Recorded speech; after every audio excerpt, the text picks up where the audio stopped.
По нулата од Европската комисија за немањето напредок во судството, експертот за прашања поврзани за Европската унија, Малинка Ристевска-Јорданова, во анализа потенцираше дека двете нули во извештајот се најкритични.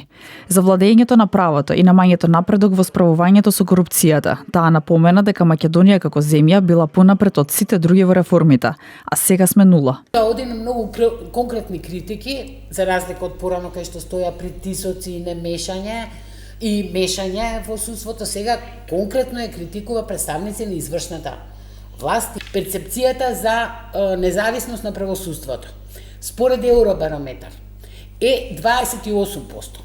Значи, перцепцијата на граѓаните за дали е добра или прилично добра, 28%, за разлика од многу често споменуваната бројка кај нас од 2%. Овој однос мора да се смени. Значи, мора да се оди кон диалог, диалог меѓу властите, кон поттикнување на да кажам, здравите сили во сите гранки на власта, во правосудството, вклучувајќи за да може да продолжи реформата. Дарко Аврамовски од коалицијата Сите за правично судење вели дека суштината е во тоа што неколку извештаи во низа се бележи дека немаме напредок во поглед на судството и многу ограничен и скромен напредок околу борбата против корупцијата.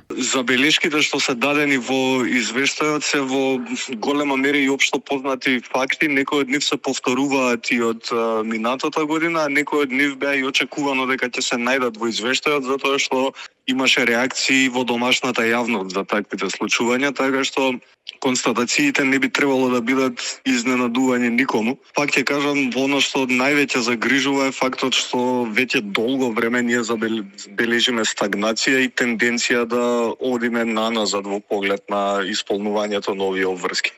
Министерот за правда Игор Филков посочува дека како министерство се посветени на остварувањето на очекувањата на граѓаните, односно ефикасно и на пристрасно судство.